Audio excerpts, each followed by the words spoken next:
আসসালামু আলাইকুম। Hello everyone, কেমন আছেন সবাই? আই হোপ ভালো আছেন। তো আজকে আমি নিয়ে আসলাম আপনাদের জন্য একটা মজার রেসিপি। সেটা হচ্ছে মোলা দিয়ে শুটকি বোনা। অনেকে আছেন যে মোলা পছন্দ করেন না, বাট এইভাবে রান্না করে দেখুন, বারবার খেতে ইচ্ছে হবে। সত্যি অনেক ভালো হয়েছে। তো গাইস, আমি দেখিয়ে দিচ্ছি। তার আগে বলে নিচ্ছি, যদি আমার রান্নাটা ভালো লেগে থাকে অবশ্যই ভিডিওর ডান পাশে লাল করে লেখা সাবস্ক্রাইব বাটনে প্রেস করে রাখবেন, তাহলে আমার সবগুলো ভিডিও আপনি দেখতে পারবেন।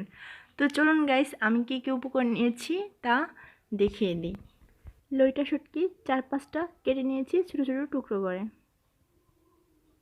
তারপর একটা মোলা, বড় মোলা কুচি কুচি করে নিয়েছি। একটা আস্ত রসুন ছিলে নিয়েছি। তারপর পেঁয়াজ কুচি, 4-5টা মরিচ, ধনেপাতা কুচি। এতে রসুন কুচি বা পেঁয়াজ কুচি যেটাই বেশি দেন খুব ভালো লাগবে। তারপর 1 চা চামচ হলুদ, 1 চা চামচ মরিচ, 1 চা চামচ লবণ আর 1 চা চামচ ধনিয়া গুঁড়ো। একটু ঝাল ঝাল করে করব। তো প্রথমে যেটা করব সেটা হচ্ছে শুটকিগুলোকে একটু হালকা তেলে নেব। টালা হয়ে আসলে এটাকে আমি একটু থেতলিয়ে নেব আর পানিতে ভিজিয়ে রাখবো 10-15 মিনিট। দেখুন, একটা প্যানে তেল নিয়ে প্রথমে আমি রসুনটাকে ভেজে নেব, কারণ যে কোনো শুটকি তরকারি রান্না করার সময় যদি আপনি রসুনটাকে হালকা একটু ভেজে নেন তাহলে শুটকির সুন্দর একটা ফ্লেভার আসবে। তারপর পেঁয়াজ কুচিগুলো অ্যাড করে দিলাম। হালকা একটু ভেজে এর মাঝে আমি মোলা কুচিগুলো অ্যাড করে দেব।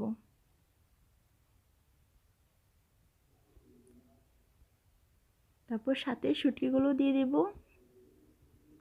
এখন এগুলোকে ভালো করে নেড়েচেড়ে মিক্সড করে নেব। এভাবে 2-3 মিনিট ভেজে নেব। ভাজা হয়ে আসলে এর মাঝে আমি হলুদ, মরিচ, লবণ, ধনিয়া গুঁড়ো এগুলো অ্যাড করে দেব। সবগুলো ভালো করে মিক্সড করে নেব। মিক্সড হয়ে আসলে এর মাঝে আমি কাঁচামরিচগুলো অ্যাড করে দেব। তারপর সাথে 1/3 কাপ পানি অ্যাড করে নেব।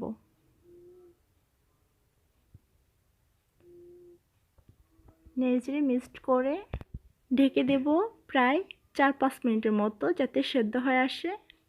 চলে আসলাম 4-5 মিনিট পর। আমি কিন্তু মাঝখানে নেড়ে দিয়েছি, না হয় নিচে লেগে যেত। এখন আমি ঢাকনা ছাড়াই এটাকে আরও 2-3 মিনিট জাল দিয়ে দিব, তাহলে পানিটা ভালো করে শুকিয়ে আসবে আর একটা ভুনা ভুনা ভাব চলে আসবে।